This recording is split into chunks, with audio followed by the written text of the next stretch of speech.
अस्सलाम वालेकुम नाजरीन, ये आज का वीडियो हमारा तीसरा सेशन है जिसके ताल्लुक से हमने बात कही थी पिछली साबिका दो वीडियो में भी कि अइम्मा हजरात जो मसाजिद के अंदर इमामत की खिदमत अंजाम दे रहे हैं, मुअज्जिनीन जो अजान को देते हैं, इसी तरीके से मदरसे के अंदर कुरान करीम की तालीम दिलाने वाले मुदर्रिसीन, इनकी तनख्वाहों के ताल्लुक से हमने बहुत कोशिश की है, इस पर बातचीत भी की है और अल्हम्दुलिल्लाह मुस्बत अंदाज में यानी पॉजिटिव अंदाज में इसका रिस्पॉन्स भी आवाम की तरफ से बहुत अच्छा मिल रहा है और बहुत से लोगों ने इस बात के आज़ाइम और इरादे किए कि हाँ इंशाअल्लाह हम अपने तौर पर अपने अइम्मा हजरात, अपने मुदर्रिसीन, अपने मुअज्जिनीन की तनख्वाहों में इजाफा कराने के लिए बाकायदा कमेटियों पर भी जोर डालेंगे और अपने तौर से भी मुआशी और समाजी एतबार से उनकी मदद करने की कोशिश करेंगे। ये एक सुलगता हुआ मुद्दा है जिस पर बहुत कम बात हो रही है, लेकिन कुछ हजरात की समझ में अब भी नहीं आ रही। ऐसे लोगों के लिए हम पेशकश करते हैं कि आप अइम्मा हजरात को तनख्वाह ना दें,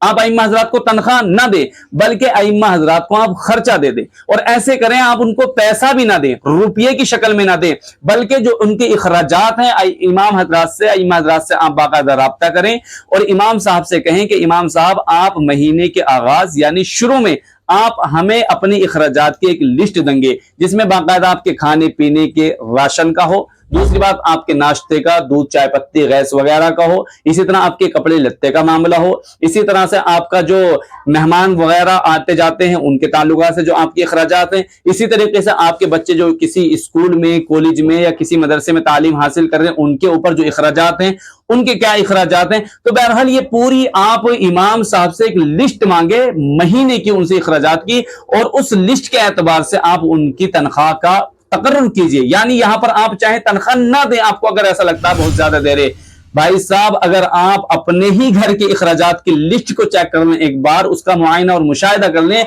और ठंडे दिमाग से सोचें और अपने दिल पर हाथ रखकर ईमानदारी से बतलाएं तो आपको पता चल जाएगा कि एक अदना से अदना और औसत घर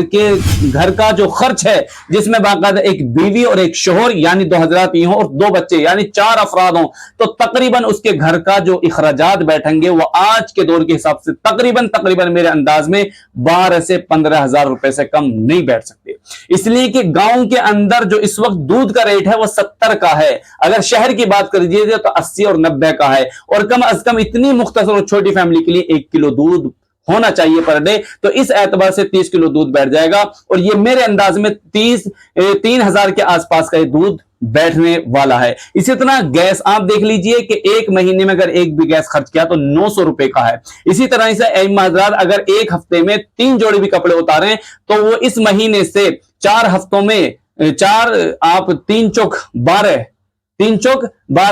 जोड़ी कपड़े और एक जोड़ी कपड़े की धुलाई मैं खुद पेश करता हूं 70 रुपए धोबी को, तो आप इससे अंदाजा लगा सकते हैं। फिर इसके बाद दाल है, सब्जी है, आटा है, नमक है, मिर्च है, मसाले हैं और दीगर इखराजात हैं, वो आप देखिए कितनी लंबी लिस्ट है। चीनी है और इसके अलावा जैसे सर्दी और गर्मी का मौसम है उसके ताल्लुक से, इसी तरीके से कपड़ा है और अब इमाम चूंकि मर्द है उसकी जिम्मेदारी है अपनी बीवी के इखराजात भी बर्दाश्त करना, अपने बच्चों का भी इलाज कराना और उसके इखराजात भी बर्दाश्त करना। ये लिस्ट इतनी लंबी हो जाएगी कि अगर आप तनख्वाह भी ना दें इमाम साहब को, इसलिए कि आप बाकायदा इमाम की तलाशी में होते हैं और आप बाकायदा कहते हैं कि जो हर एतबार से मुकम्मल होना चाहिए, बाकायदा उसमें कोई ऐब नहीं होना चाहिए, अच्छी क़िराअत करना जानता हो, अच्छी तकरीर करना जानता हो, मुआशरे और समाज को मानूस करने वाला हो, यानी तमाम क्वालिटी देखेंगे और फिर आप आखिर में एक जुमला लिखेंगे कि हाँ बातचीत करने के बाद माकूल तनख्वाह तय हो जाएगी। लेकिन जब उस माकूल तनख्वाह का खुलासा किया जाता है और पूछा जाता है कि माकूल तनख्वाह से आपकी क्या मुराद है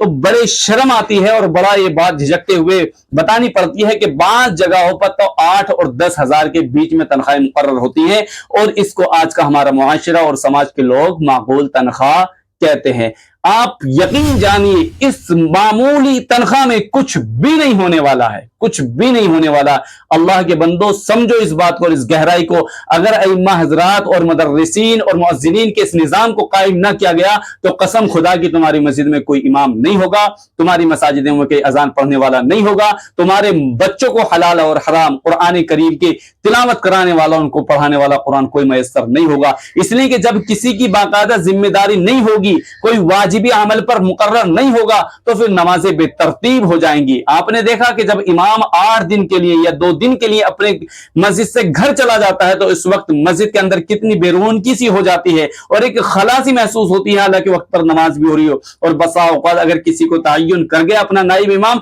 और वो वक्त पर ना आए तो पूरी मस्जिदों में अगर सैकड़ों भी लोग हों तो किसी एक शख्स की भी ये हिम्मत गवारा नहीं करती कि वो मुसल्ले पर खड़े होकर बाकायदा नमाज पढ़ा दे। जब हम किसी को पैसा नहीं देंगे, जब किसी को बाकायदा इस बात का पाबंद नहीं करेंगे तो ऐन मुमकिन है कि वक्त पर ये अजानें जो हमारी कानों में सुनाई दे रही है, वक्त पर जो नमाजों का सिलसिला है और जो अल्हम्दुलिल्लाह सुम्मा अल्हम्दुलिल्लाह मदारिस का जो मुनज़्ज़म निजाम है, ये बिल्कुल तितर बितर हो जाएगा और बिखर जाएगा। अल्लाह के बंदो, होश के नाखुन लो और इस बात को समझो कि ये हमारे मुआशरे और समाज के और मजहब की बुनियादी जरूरत है और ये इतनी अहम तरीन जरूरत है कि आज के उलमा और फुक़हा जदीद तरीन लिख रहे हैं कि अगर इस रिवाज को न डाला गया और माकूल तनख्वाह न दी तो धीरे धीरे ये हो जाएगा कि लोग बददीनी की राह इख्तियार कर लेंगे और दीन से दूर हो जाएंगे। लोग अपनी औलाद को उलमा, सुलहा, कुर्रा, हुफ़ाज़ बनाना बंद कर देंगे और आने वाले वक्त में बड़ी तेजी के साथ ये तब्दीली आ सकती है। मुमकिन है इसलिए कि अइम्मा हजरात और उलमा के खुद अपने जहन बदल रहे हैं, वो दूसरी लाइनों में अपनी औलादों को शिफ्ट कर रहे हैं। तो इस मौजू पर आपको सोचने की जरूरत है। दूसरी बात, अगर आपने किसी को खर्चा दे भी दिया तो क्या अब आप ईमानदारी से बताइए, क्या किसी की जेब में 4 पैसे नहीं होने चाहिए? अचानक अगर कोई मेहमान आ जाए, अचानक कोई बीमारी हो जाए तो क्या वो आपको कागज लिखता फिरेगा? या उसको कहीं जाना पड़ जाए तो किराए का इखराजात का मामला है। तो ये सारे मामले हैं, इनको हमें अपने एतबार से सोचना पड़ेगा, अपने जहन पर हमें जोर देना पड़ेगा। अगर कहीं इमाम की तनख्वाह कम भी है तो हम अपने तौर पर इमाम को ताउन करने की कोशिश करें। जैसे जुमे के दिन इमाम से आपने मुसाफा मिला दिया, किसी और दिन इमाम से आपने मुसाफा मिला दिया। मिसाल के तौर पर आम तौर पर देहातों में जुमेरात और पीर में